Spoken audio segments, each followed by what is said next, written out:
So I'm revealing my Halloween costume just a week in advance. I am dressing up as a really half-assed version of David Rose from Schitt's Creek. And for all the seasoned Blockbuster show veterans out there, they probably remember when a long time ago we talked about that absolute piece of shit, Plumbers Don't Wear Ties. It was that game that came out in the 90s, and it was during that whole trend where it was like, oh, it's like you're watching a movie and not really playing a game. And basically all it was you'd make options to see how the story of the movie, quote unquote, you were watching. But the thing is, Plumbers Don't Wear Ties was barely watching a movie. It was like watching a half-assed slideshow made in MS Paint and Windows Movie Maker in 2006. But today we're going to be talking about a better version of that. We're going to be talking about the crown jewel of this kind of movie video game hybrid type of thing from the 90s. It was when they were just starting to get CD technology for video games with the Sega CD, which from what I remember hearing about wasn't very good. Today we're going to be talking about a good thing to come from the Sega CD, and that exact thing is Night Trap.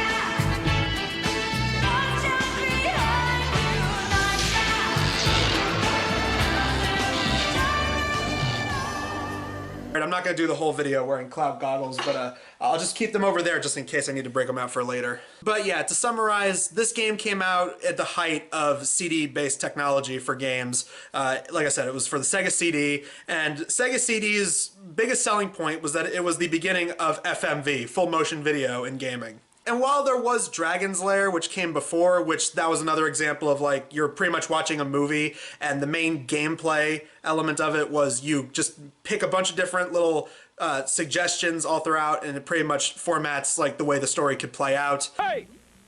You still don't have a Sega CD? Huh? What are you waiting for, Nintendo to make one? You have seen the games, right? Wrong answer, man. Show them!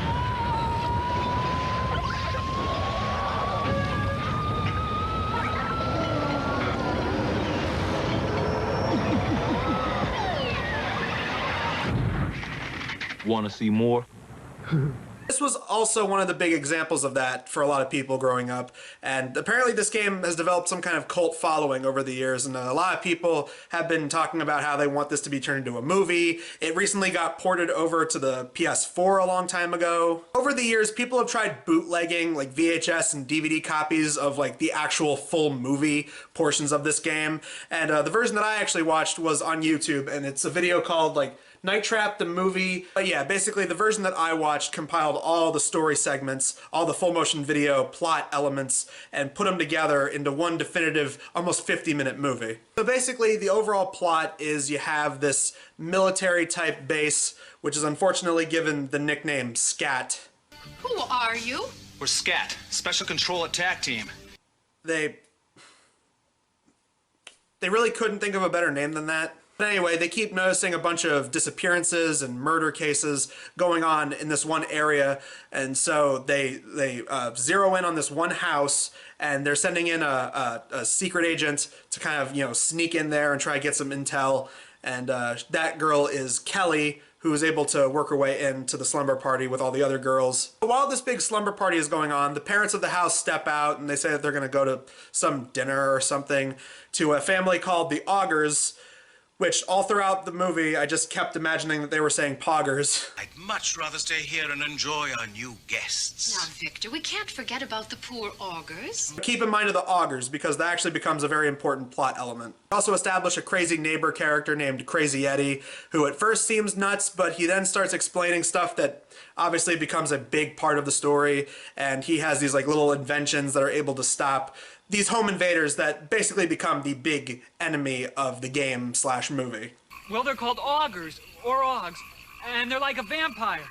You mean they suck blood? Yeah. Well, it's nothing personal. It's the only way they can keep alive. Most of them are so hungry the skin keeps falling off their bones. And so from there, these home invaders break into the house, and they're called augs. You can see where this is going. And the augs have these devices that are like collars on sticks, and there's like a needle device that pokes into their neck and drills them for blood.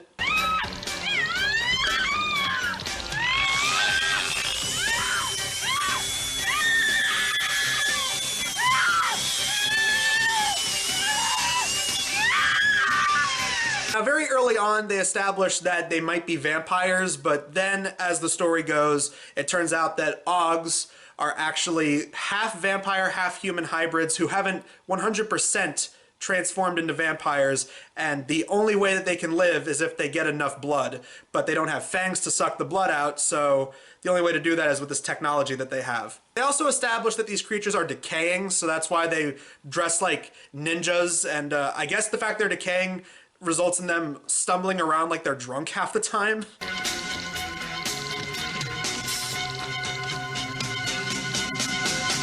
And if it isn't characters getting captured by the augers, then it's characters ending up going down like trap doors and stuff, which are all throughout the house, like some kind of smart house meets Scooby-Doo haunted mansion kind of thing. And also that's these trap doors and, you know, trap areas that open up, like bookcases that spin around and shit. That's obviously the point of the title, Night Trap. It also results in one of the best parts of this movie, which was the song they did, the titular Night Trap song. Here we go. All right. Night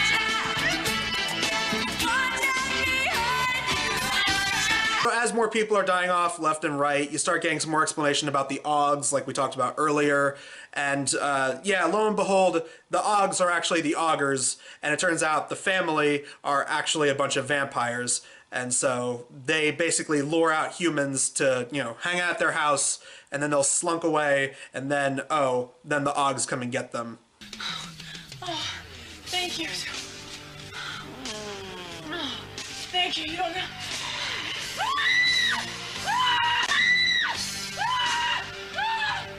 Gotta say, for Blockbusters show this year, between Willy's Wonderland and then Wicker Man before that, and now this, we've been on a real roll with movies about people luring out people so that they could be sacrificed. Now, like I talked about earlier, the actual gameplay that would be part of this whole movie is basically you would decide whether or not to activate traps. Like, some cases you can have characters get away from being attacked, or you could just let it play out and let them get attacked anyway. Again, that was the whole gameplay portion of this game when it was part of the Sega CD. And it was basically just, yeah, if someone was in a tight end situation, you could either decide if they get captured or if they get away from the augers. Aside from the fact that it already just has full motion video, the story itself is infinitely way better, leagues better than fucking Plumbers Don't Wear Ties. I mean, as cheesy and stupid as the horror element to this was, it at least kind of had a good tongue-in-cheek self-awareness to it. It kind of knew that it was being dumb, so I give it points for that. Versus Plumbers Don't Wear Ties, which was trying to be funny and was just the most cringe fucking thing ever. I've been searching for you. Freudian slip? I mean, the performances in this, they're not anything great, but I mean, if you can put that aside and just be like, okay, well, this is a cheesy horror film or horror game or whatever, and you know, the acting isn't all that great, it's just kind of trying to match the corny teen acting that you would get from shit like that, then it's kind of serviceable at best. I think my favorite performance out of everybody in the movie easily has to be this one dude who, oh my god, he is talking some like 70s blaxploitation slang all throughout his scenes, especially near the end of the movie, and it is just fantastic. It's like the dude studied nothing but Rudy Ray Moore movies, and he was just like, fuck it, I'm gonna go for it. Hello, Das. What'd you say? I don't like this dude, man. Vampires, you gotta be jabbing me. Let's cuff these freaks and drag them downtown. Hold it. I gotta say, that guy right there, that character, yeah, best character in the whole movie. Overall, Night Trap is stupid, cheesy 90s horror fun that knows that it's dumb, but it kind of embraces that it's dumb. I feel like I say this a lot with the Blockbusters show, with a lot of the kind of horror movies that we review, but I've said it before, I'll say it again. There is a fine line between good self-aware and bad self-aware. Bad self-aware are like the endless stream of shitty movies from like The Asylum, like, you know, all the Sharknado sequels, or, you know, all the, like, half of the movies that Full Moon Pictures makes, where it's like, oh, it's just such a stupid premise, but that's what makes it funny, and who cares if it's cheap and low budget, you're gonna laugh at how bad it is, yuck, yuck, oh, evil bong, ginger dead man, that kind of shit. Then you get the good self-aware, you know, you got your things like Killer Clowns from Outer Space, and stuff like that, where it's like, they know it's stupid, they embrace that it's stupid, but they also still try to make it a legitimate movie. Like, they actually have real production behind it and everything. I feel like this falls more into category with that, where it's like, yeah, they know it's stupid, it's very cheesy and over the top, but I mean, for a Sega CD, you know, movie-ish game, I gotta say, it's actually pretty impressive. I gotta say, to whoever edited all these scenes together, they actually did a pretty decent job of putting together scenes that were cut scenes and stuff that was supposed to be the actual movie portions. It actually was edited pretty well. And even a few editing things like this, yes, it was obviously a jump cut, but I mean, considering the fact they were trying to stitch together actual cut scenes and like actual story portions, that's not that bad, and it didn't really bug me all that much. It's still fucking leagues above the absolute atrocity that was Plumbers Don't Wear Ties. That didn't even remotely fucking try. I just gotta say, considering last year's final Blockbuster video for October was the atrocity that was Shark Exorcist, where I couldn't even tell if they were trying to be self-aware, or if they were trying to make a legitimate movie and failing, or if they were just trying to make some weird fucking artsy fetishy shit. That movie was an absolute failure all around, and it's still one of the worst movies I've ever sat through for Blockbuster show. So this, just based on sheer principle alone, that it wasn't as bad as Shark Exorcist or Plumbers Don't Wear Ties, already fucking rockets it up to the stratosphere in comparison to those two pieces of shit. But, I mean, if you're looking for some cheesy 90s fun that's kind of self-aware, but also takes itself seriously enough to where you can laugh at it, yeah, I mean, look up Night Trap, the movie, on YouTube, and I think you'll have some fun with it. And after all, it's not even that long. It's only like 50-something minutes, so, I mean, it's a quick watch. And the thing is, I wasn't mad while sitting here, so what it is, Night Trap, pretty entertaining. That does it for the Blockbuster show in October of 2021. Look forward to what we have next month. We're going to be doing 3, possibly 4 videos. I'm not really sure what it is, but I'm definitely going to try and find some more movies to talk about. I was thinking about maybe doing another movie marathon where it's like a bunch of different movies in one video, and I mean, that'll probably end up on the second channel if we actually go through with that. But yeah, so expect a couple more Blockbuster videos than usual. That should be fun. Hopefully we have some decent movies, like something like this, because if we get some more really shitty comedies, because those have been the thing that I've absolutely been dreading for the last few months of this show. But I mean, hopefully we don't have anything too bad for next month, but we'll see.